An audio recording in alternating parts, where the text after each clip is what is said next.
Taigi gaminkime obuolių pyragą. Obuolių sezonas jau, kaip sakant, prasidėjęs, tuoj atsiras ir tokių skanių, rūgščių, žaliųjų obuolių, labiausiai tinkančių obuolių pyragui. Na, aš pasirinkau gaminti iš pirmo žvilgsnio labiausiai panašų į prancūzišką tarte-tatin obuolių pyragą, tai toksai obuoliai su karamelė, su sluoksniuota tešla. Tačiau man visuomet sluoksniuotą tešlą norėdavosi pakeisti kažkuo kitu, kažkuo puresniu, kažkuo daugiau turinčio apimties. Taigi, tai bus toksai, sakykime, mišinys prancūziško obuolių pyrago ir paprasto obuolių pyrago. Bus apverstas obuolių pyragas su migdolinė tešla. Nuo tešlos reikėtų ir pradėti. Taigi, tiesiog į dubenį sudedu miltus, 180 gramų kvietinių miltų, 40 gramų maltų migdolų arba migdolų pudros, taip pat 80 gramų cukraus. Na, cukrų galite naudoti tiek paprastą kristalinį, tiek rudąjį cukrų, kokį turite po ranka, pusę šaukštelio kepimo miltelių. Tiesiog permaišau sausus ingredientus, kad tiesiog kuo tolygiau išsimaišytų kepimo milteliai, cukrus. Ir įdėsiu pusę pakelio sviesto. Na, pusę pakelio maždaug yra 100 gramų, kad lengviau išsimaišytų truputėlį supjaustau smulkesniais gabalėliais. Ir paskui tiesiog ranka maišysiu iki tokių trupinių konsistencijos.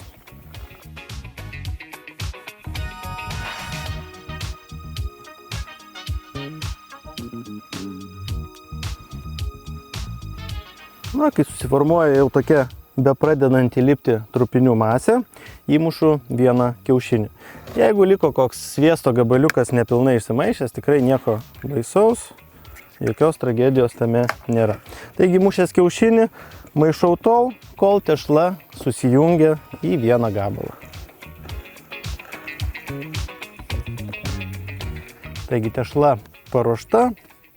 Tai paruoštą tešlą reikėtų įvynioti į maistinę plėvelę ir, jeigu yra galimybė, padėti į šaldytuvą kokiam pusvalandžiui arba į kokią pačią šalčiausią vietą, kurią randate, tam, kad miltai pabrinktų, viskas susistovėtų ir vėliau tešlą galima bus dėti ant pyrago.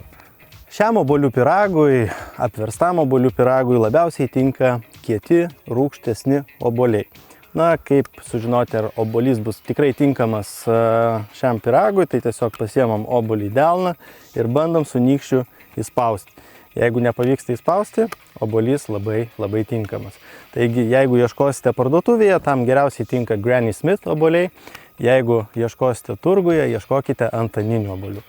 Jie tikrai patys tinkamiausi ir patys skaniausi. Obuoliai šiam pyragui, na, grilyje bus ruošiami tikrai netradiciniu būdu. Iš pradžių obuolius apvirsiu tokiame, sakykime, sirupe. Obuolius reikėtų visų pirma nulupti ir padalinti ketvirčiais.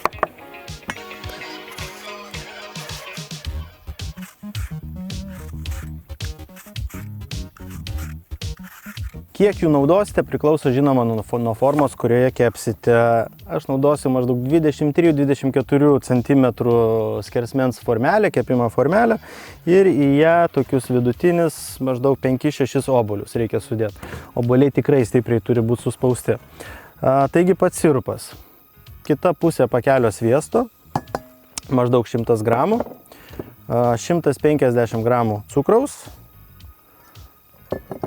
150 ml vandenuko, vanilės ekstrakto. Na, jeigu turite vanilės ankštį, tai kokia pusė vanilės ankšties.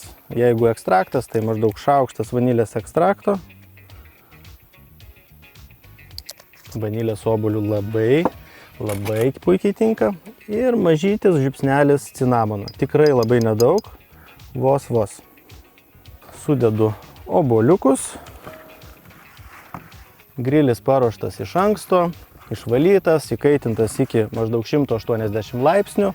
Kadangi dabar gaminsiu emaliuotam puode, tai tiesioginė kaitra. Ir kaitinsiu, taip palengva virsiu maždaug 10-12 minučių. Taigi obuolys turi pradėti skaidrėti, jis jokių būdų negali pavirsti į košę, vos suminkštėti ir to pakaks.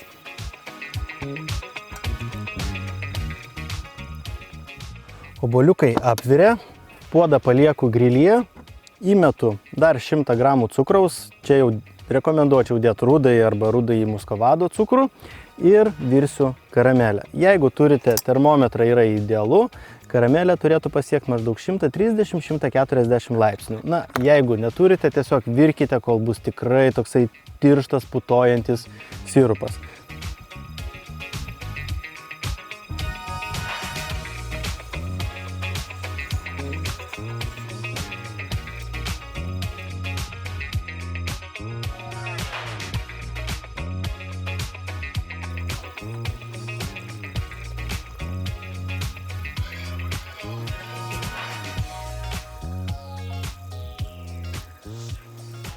Taip, supylęs karamelę į skardelę šiek tiek palyginu ir galima dėlioti obuoliukus.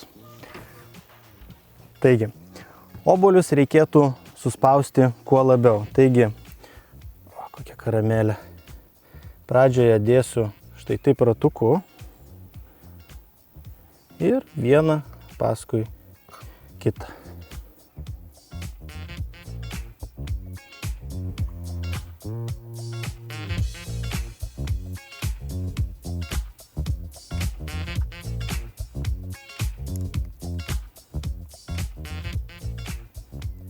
Jeigu lieka koksai trupinėlis ar nuskilęs obuoliuko gabaliukas, tiesiog dėkit jį iš viršaus, tikrai nieko baisaus, kuo čia daugiau obuolių, tuo yra skaniau. Na ir beliko uždėti tešlą. Tešla pastovėjo ir ją reikėtų šiek tiek iškočioti, kad tilptų, tiesiog gražiai uždėti ant viršaus. Jeigu pamirštate į gamtą pasimti kočėlą, galima improvizuoti, ar ne? Štai turiu nuo maistinės plėvelės tutelę ir jinai kuo puikiausiai tiks. Žinau, kad dažniausiai pakeičiama tiesiog kažkokiu tuščiu lygiu buteliu. Labai plonai kočioti tikrai nereikia. Šita migdolinė tešla nėra taip, kad išsipūstų į didžiulį kalną. Tačiau kuo jos daugiau pyrage, tuo tikrai yra skaniau. Visos tokios migdolinės trapios tešlos ar sausainiai išties yra labai skanus. Tad tikrai rekomenduoju išbandyti būtent šį tešlos receptą. Na štai, kraštelius šiek tiek aplyginam. Ir štai taip atsargiai tiesiog užkloju. Tešlos perteklių tiesiog šiek tiek nupjaunu. Šitos tešlos tikrai neišmeskite, ją galite panaudoti, tarkim, išsikepti sausainių arba užsišaldykite šaldiklyje ir vėliau išsikepsite paprastą trupiniuoti su kokiais nors vaisiais ar šviežiom uogom. Kraštelius pasistengiu įspausti į vidų, kad gautųsi, vėliau apvertus pyragą toksai tarsi bortelis. Tad tešlos kraštelius štai taip sustumiu į vidų.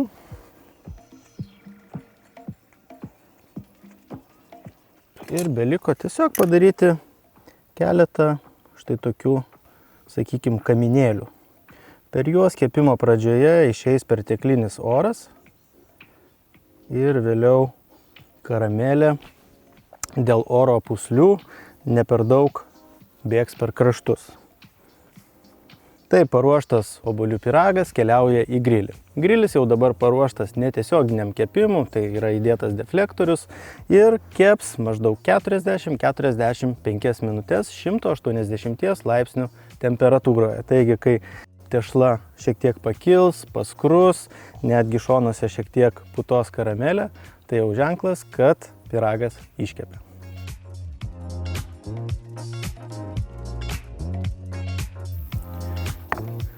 Tai ir pyragėlis. Aš palaikiau 2-3 valandas, kad tikrai gerai atvėstų. Karamelė dar šiek tiek skysta, kad atsikabintų obuoliai.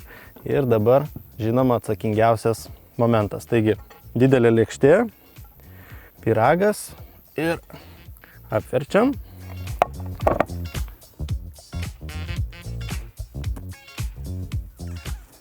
Obuolių pyragas su tokia obuolinė karamelė ir burnoje tirpstančia migdolinė tešla.